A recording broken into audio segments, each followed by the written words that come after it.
Okay, this is the second video for Wednesday, our second day of absence. We've seen the Rambam, the video of the Rambam's opinion on why Loshon Hakodesh is called the sanctified language. The Ramban is going to disagree. Now, just a little historical lesson here.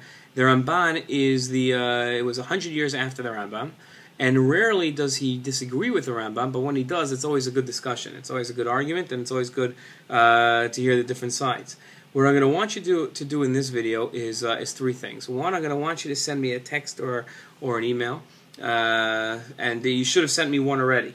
In other words, you're going to have to keep doing these videos by Wednesday night. I want all these answers for you, so you can either do them now or you could send them to me tonight. But these have to be done today for Wednesday. And the Ramban is going to disagree with the Rambam. I want you to send me that summary of what the Ramban is saying, and now I want you to tell me how he disagrees with the Rambam.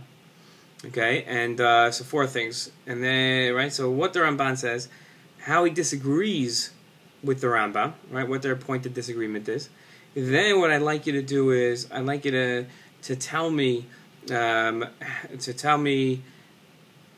yeah, what was it? Okay, yeah, what he says, what they disagree. Then I'd like you to tell me how it affects our sugya. Okay, I want you to tell me how it affects our sugya. Okay, in other words, taking the Ramban's understanding as we did with the Rambam and putting it into Rabbi Yehuda's opinion and into the Chachamim's opinion about whether Shema has to be said in Loshon Hakodesh or it could be said in any language. And then what I'd like you to do is, then I would like you to go ahead and tell me what you think the argument between the Rambam and the Ramban is all about. I don't want you to describe it. I want you to somewhat explain it. Okay. So here we go. So let's look at the Ramban. This is source number 5 on your sheets, which if you didn't have it for the last video, you're not going to have it for this one, but you should have printed out again for Wednesday. The Ramban says as follows: V'chein hatam etzli b'masher abosenu korim Loshon HaTorah Loshon HaKodesh. The reason for what I think is why the rabbis called the language of the Torah Loshon HaKodesh. Again, right? They didn't give it a name. They didn't say the Torah is written in Ivrit. What they said was the Torah is written in Loshon HaKodesh. Right? It's called the sanctified language. So what's the reason they did that?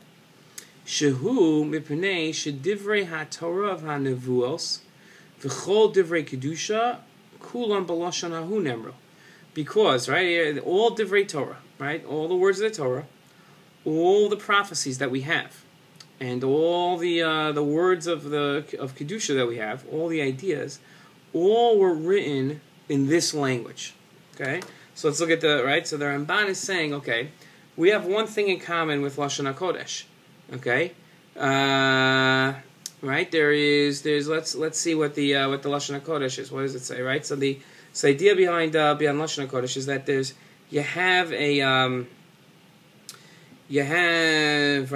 the idea behind Loshon HaKodesh is you have this idea that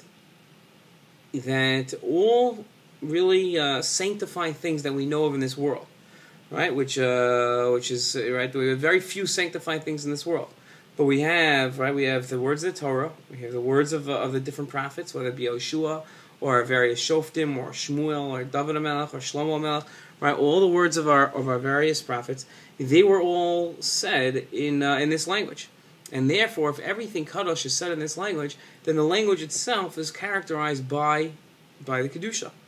Okay, V'hinei hu ha'lashon she'Hakadosh Baruch Hu yisala shemo medaber bo im neviav v'im eidoso. Right, Nochi v'lo yelecha v'shar dibros haTorah v'nevuah. Right, so not only that, but God Himself, when He conversed, when He spoke to prophets, and when He spoke to the Jewish people on Har Sinai, He said the 10 Commandments, and when He spoke to the prophets, He spoke to them in Loshon HaKodesh. He spoke to them in this language, right? So therefore, when God speaks, clearly that's Clearly, when God speaks, that's a kadosh. That's kedusha, right? That's the ultimate of sanctity when God does something, right? So if God is conversing in Loshon HaKodesh, in this language, then this language by definition is kadosh because God has set it aside. Remember, the word kedusha means set aside. God has set it aside to be spoken of in this language. Okay, And he says, Anochi v'lo yelecha v'shar dibros haTorah v'nevuah. Right? Ubo nikra b'shmosav hakadoshim kel Elokeinu tzavakos shakai v'yudhei vavkei v'Hashem hagadol miuchad uba barol. Right? So he says that not only that, but all of God's names. Right? Now, you and I have a name because our parents gave us a name. Right? So they said, okay, I want my child to be known as Stephen.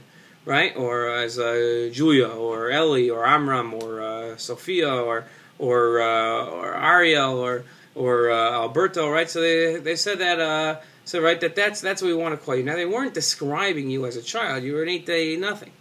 God gave Himself names not because it is what I want to be called, Elokeinu. Right, that's not what God said, but rather what God was doing was He was describing Himself with the names. Each of God's names has a meaning to it, right? So God said, "Here's a name of mine. You can learn something. You can learn something from my name. And what I want you to do is, I want you to understand my name. Right? This is my name, right? And I want you to understand it, and right, I want you to understand me through this name. So I'll give you an example. Elokim is Elokim has another connotation. It's not only God's name; it also means a judge. Right. So what do you think we learn about God from the word of Elokim? Right, from the fact that He called Himself that God is a judge, that God judges Himself. Right, that God judges us. Right, God acts as a judge. Okay, so that's what we learn from it. Okay, now so that's the idea. So all those names that God has, that they're all said in Hebrew. Now, in Loshon Hakodesh, excuse me. Now right. So that's by definition that's a kadosh thing. Now the next three words, ubo bara olamo, and with the Loshon Hakodesh He created the world. I don't understand what that means. I have to be honest with you. I don't know what that means. I don't know how God created the world. I don't know what it means that God said something and the world was created. I don't understand. It's way above my head. I apologize. I can't explain it to you, but I don't understand it. And he says, "L'kara shem al shamayim v'aretz v'chol asher bam u'melacha v'chol tzvav l'chulam b'shem yikra michal v'gavriel b'loshon." Not only that, but everything that God created in the world, He called in this language. Right, Shemayim and Aretz, right? This the land and the sky, right? So God said those words. He gave those words for those creations. He gave them in Loshon Hakodesh. Okay, and not only that, but the angels, right? The different forms of angels, they all got their names. Whether it be Gavriel, right? The Ramban quotes, or Michal. These are different. Excuse me, the Ramban. These are different names for God. These were all said in Loshon Hakodesh. They all had their names in this one language, and therefore all things that God created, and all sanctified things, they're in this language, and therefore we call it Loshon Hakodesh. Uvo kar shemos hakadoshim asher ba'aretz Avram, Yitzchak, v'Yakov, v'Shlomo v'Zulosam. And not only that, but the names of the forefathers, the names of the different prophets we have, those are names that are in Loshon Hakodesh. Right? Those aren't names that we don't have the prophet Tom. Right, we don't have that. We don't have the prophet Frank. Right, those aren't people. We have the prophets that we have. There's Shlomo HaMelech, right? David, right? Avram, Yitzchak, Yaakov. These are all names in Loshon Hakodesh. So therefore, it's the Ramban says there's a couple things. That number one, all the words of the Torah and all the words of Navi, right? So those are all said in in prophecy. Those are all said in Loshon Hakodesh, right? So they're in this language, and those are all kadosh things, right? And therefore they're kadosh, right?